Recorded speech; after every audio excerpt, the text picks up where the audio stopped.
Welcome to the Last in Line podcast, where we discuss faith, hope, and truth in the lives of amazing servant leaders.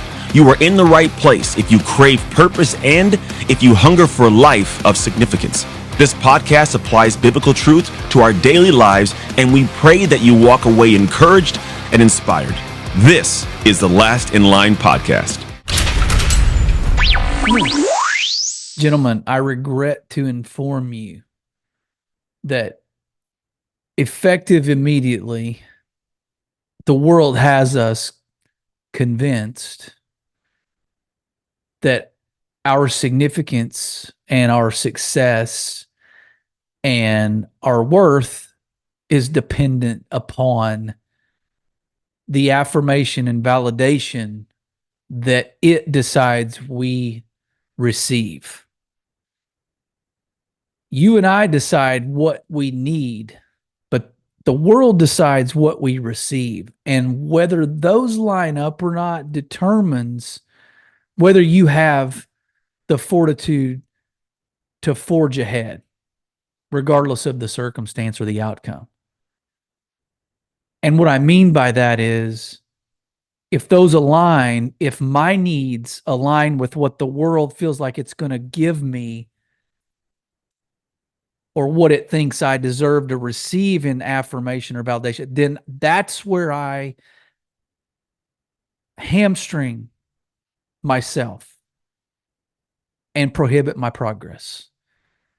When I'm looking down the tunnel at miles down the road, hoping to have an audience and an applause or a standing ovation throughout that journey, that's where I will lose every time. So it's kind of ironic that my focus being on the results and winning or losing actually determines me losing. What if being boring by the world's standards, and what if the lack of glamour or glamorization, what if sensationalism and magnificence are the problem? I say that is the problem that a lot of us get into, because we have bought in and subscribed to that theory that's been forced on us, that if you don't have the clicks, the likes, the followers, the friends, the retweets, the views, subscribers, now you are below the bar. You're below average. You're actually insignificant, and you're actually not even making a blip on the radar when it comes to your message and the audience it reaches. So I say boring can equal discipline. Boring can equal steady. Boring can equal consistent. Boring, by the world's definition and standards, can actually be what springboards us into the fullness of our mission and our purpose and our impact and influence. I'm here today to tell you boring builds for battle. And if you've ever thought that practice makes perfect, I'm here to burst your bubble and tell you practice makes permanent. And I'm here to also tell you that practice and repetition of the right things may seem boring because they aren't as sexy and aren't as shiny and don't have as many bells and whistles. But I'm here to tell you, consistent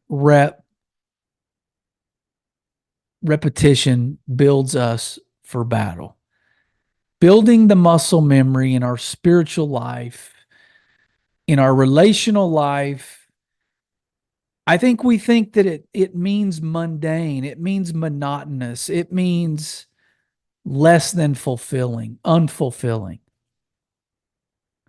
But aren't we really doing these repetitions, and aren't we really focused on fundamentals, and aren't we really developing routines so that whenever the time comes to need those skills, we don't have to think about them? That's the blessing of muscle memory. Sometimes routine and ritual and habitual get a bad rap. The world says that flashy isn't what good people are. Let me rephrase that. The right reps aren't always flashy. The world says the only thing that's worth anything is flashy. They're saying discipline isn't sexy. Consistency, like I said, is boring. Predictability and dependability isn't vogue anymore. I don't know if it ever was. It's actually the opposite. The antithesis of dependability makes you cooler, I guess, when you show up late to meetings, or when you have to reschedule, or when you just appear to be busier than you really are. That is the antithesis that society has put on you, and now that's vogue. What culture wants is for the world to depend on polarization. The world wants culture to crave those clicks. And by the overarching world that I'm speaking of, it's that audience of approval that everybody wants. Yeah, I read the book, 5 Love Languages. I understand that those are important. And I would almost argue that most men I know, their number one is words of affirmation. Even if you had a good dad, right? Because a lot of those people who crave it never got it. But even if you got it, people still like positive reinforcement, encouragement, affirmation. They still like to be told, and they like to hear that, hey, keep doing that. That works. That's right. That's good. You're enough, right? That's in essence what it's saying. When you're affirmed, you're essentially feeling enough. But the culture wants you to crave those clicks. Society wants to follow what is spectacular, not just what is good. And you've seen the book Jim Collins wrote years ago, Good to Great. The enemy of great is actually good. But I will argue sometimes it's okay to just be good, right? And when I say that, I'm not saying settle for less than excellent or great, because we're all meant for greatness in God's image. What I'm saying is we keep chasing our tail, running the hamster wheel, sprinting after sensational, when sometimes it's okay to be adequate, to be good, to be disciplined, to do the right thing, but to be habitual, to form routine, to be repetitious. Sometimes that's okay. And guess what? If you're doing that enough, you're not going to be sensational every single time. The right reps are not always, in fact, they probably are never spectacular, earth-shattering. The cultural narrative says and asks you this question: why would we want to seem boring? Why would we want to seem like we don't really have a lot going on today? Why do we always have to feel like we're out over our skis, or we're spread thin, or we're super busy, or we don't have margin, right? Why do we always have to seem that we are one up the rung of the ladder more than the next guy? And look, I am goal oriented. I am hyper focused on achievement. I love to win. I hate to lose more than I love to win, actually. But we have cultural dependency on this dopamine addiction that comes from being fed validation. We have temporary fulfillment at our fingertips when we hit that button, when we double click the heart to affirm someone else, or when we check how many views we got on a post, or when we run and see how many books we sold, or when we maybe get that affirmation that someone listened to something we did or read something we wrote. Yeah, it's good to know that you're in the right direction, but we get a temporary fulfillment from that. That's not really what fulfills us, right? It feels good. It's nice to have. It's kind of an extra icing on the cake. The cultural narrative would tell you meekness is too quiet.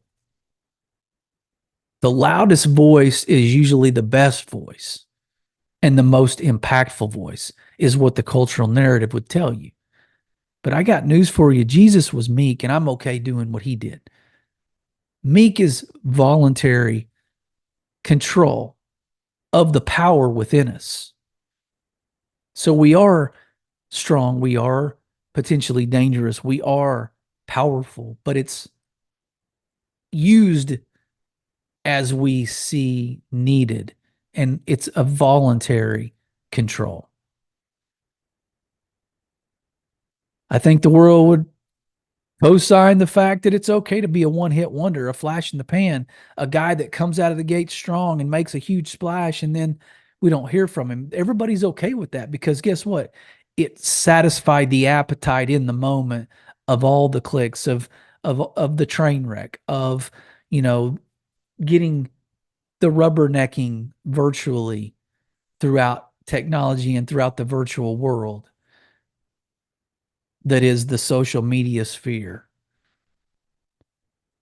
But I'll tell you right now, you can ask anybody, ask Nick Saban, ask the Georgia Bulldogs for the last 2 years before this one, ask any championship caliber, ask Patty Gasso from the Oklahoma Sooners softball team, who's won 6 out of the last 10 national championships. And I'm just using athletics as an example. Ask anybody that won an Academy Award.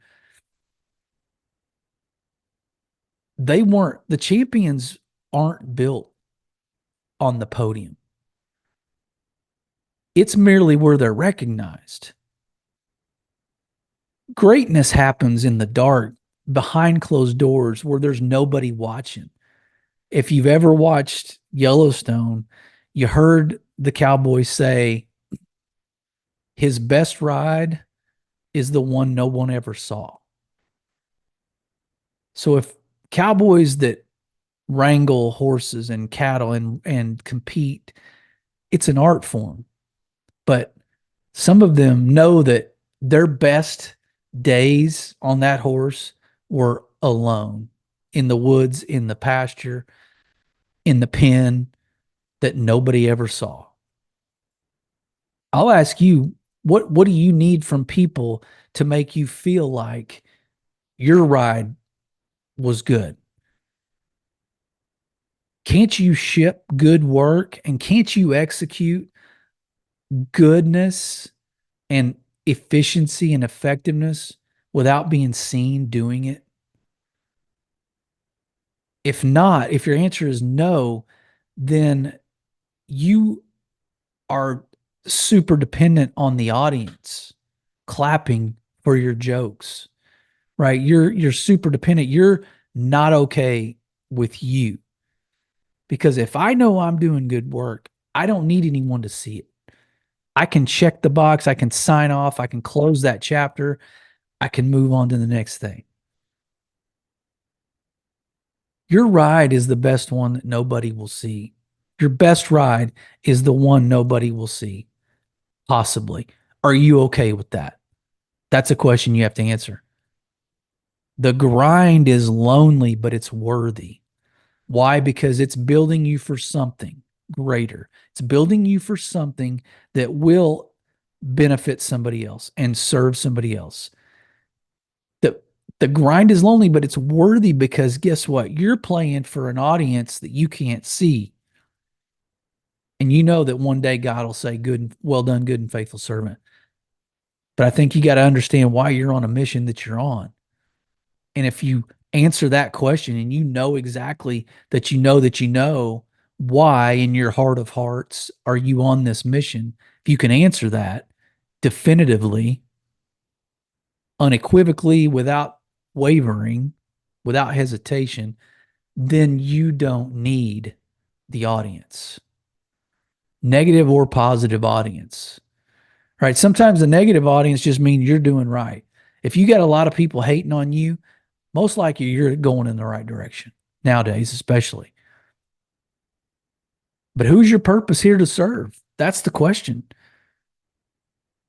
It's not about you, though, because the minute it's just about you, yeah, we all need to, you know, be satisfied with what we're doing. We need to be confirming each day of our mission and understand that that's what we're brought here to do. Yeah, we need to feel good about the work we're doing, but it's not about us. And I'll leave you with this before I get into the 3 points, which are where we're going to land the plane on 3 areas where boring builds for battle. Before I get into that, I got to leave you with this statement.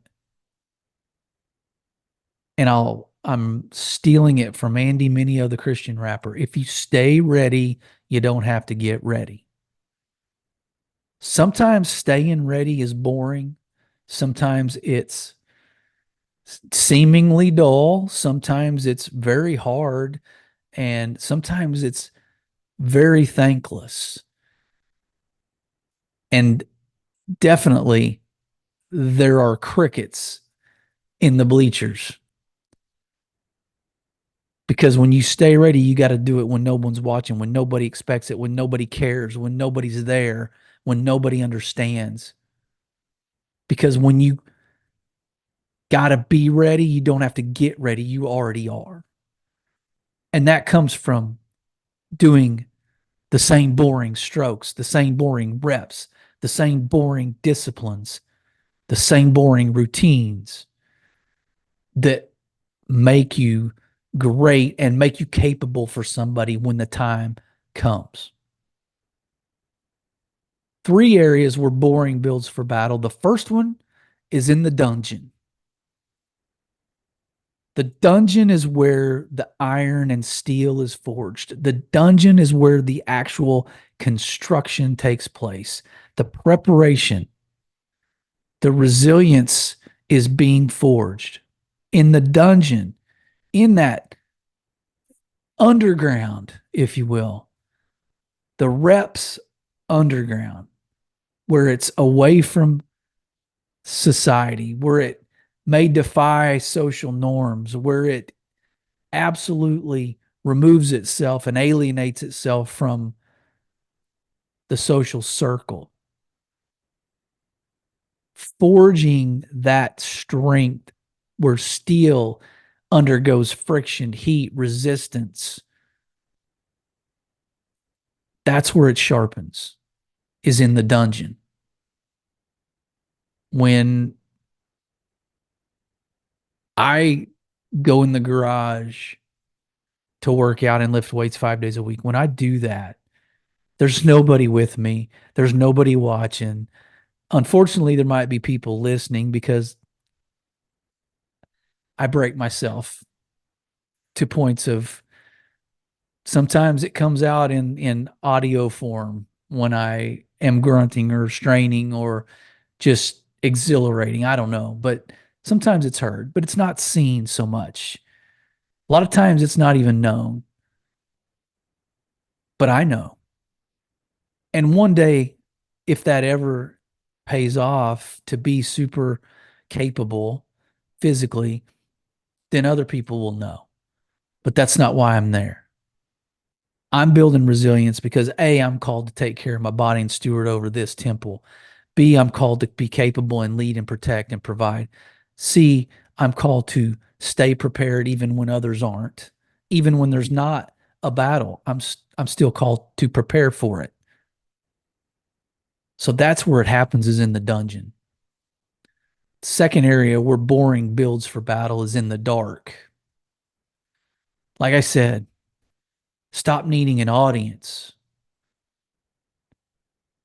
It's time to do the work that nobody sees. It's time to do the work that we don't need anybody to see to motivate and generate the energy required. The dark is where champions are built. Because in those moments, that's when we get down to the bare studs of our framework of who we are. That's where we get to unveil and see behind the curtain within ourselves to know what we're made of, what we're cut out to be, how God constructed us, just how much we have left in the tank sometimes, and just what we're capable of, even when we feel like we're not going to make it, we've got no more left. We unveil that extra gear when we're in the dark. And we have that conversation with ourselves of kill or be killed, survive or be defeated. And I hope when you ask those questions to yourself that you answer the right way. That's the second one, is in the dark. Last area where boring builds for battle is in the desert. Here's how I know God is involved in a lot of, I would say 99% of the podcasts I record on my own with no guest, no interview, just me, just the long-windedness of me. Here's how I know. The thought of this outline and this conversation came to me months ago. Probably in the garage, I'll be honest. Because a lot of times I feel like I'm doing work, not just working out, but in my job, I'm kind of by myself throughout the day in and day out. Yeah, I see customers, but most of the time I'm driving places, I'm doing my thing. There's a lot of times where it feels like I am doing the work for no return. And so this thought came to me, this outline came to me, and I started kind of writing some things. But when I had these three areas, I had dungeon, then I had dark, of course, because they've got to all start with D, right? Because it's me, and the nerd comes out. But the last one I didn't know. I had no idea. I just left the outline in my notes and then went on. A couple weeks go by, I look at that outline. Nothing's coming to me. And then last week, actually, it might have been this weekend, desert. In the desert came to me. That's 3Ds. That's what I needed. Came perfect timing. God gave me that. So I know he wants me to give this to you. But in the desert, there's a season of waiting. Nobody likes that. Nobody likes that part.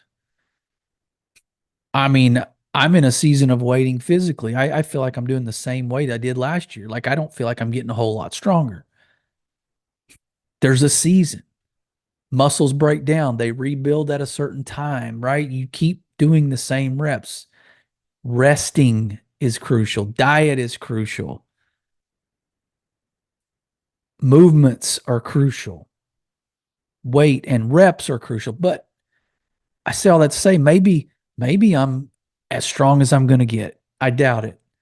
But point is it doesn't deter me. Just because I haven't been able to put another 5 or 10 pounds on each side yet in a certain thing, I'm not going to stop doing that lift. So there's a season of waiting, and guess what? We don't get to determine when that answer is. There's also a season of famine when we're in the desert. A season of famine where we're not sure where our next meal might come from.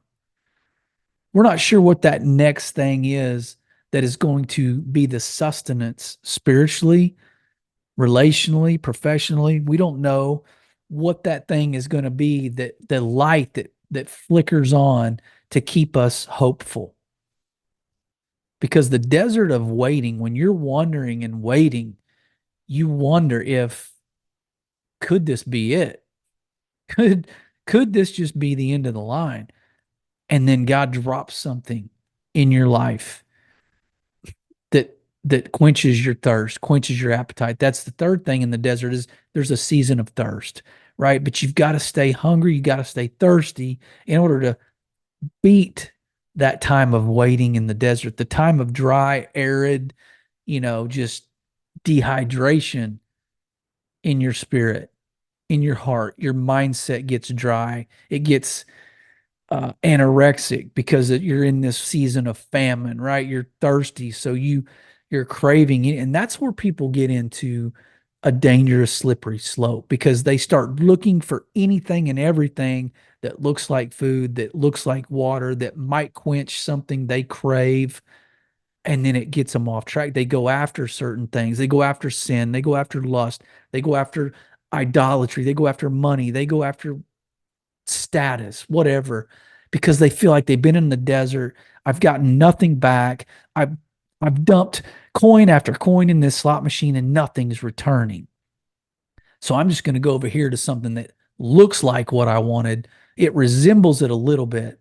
It's not exactly what I think I'm meant for, and it's not good for me long term, but it might quench that thirst in the moment.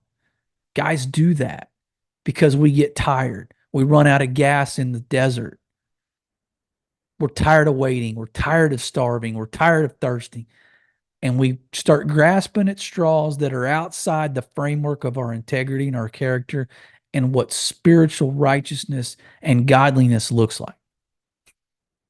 That's why you see people have moral failures. That's why they get addicted to things. That's why they avoid their family. That's why they chase after the wrong relationships.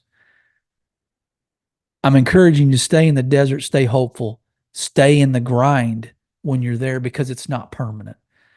That's the good news. It's never permanent. And you've done too much work in the dark, to steal from my friend Anthony Trucks, who's been a guest on the show a couple times. He says you've done too much work in the dark to lose in the light.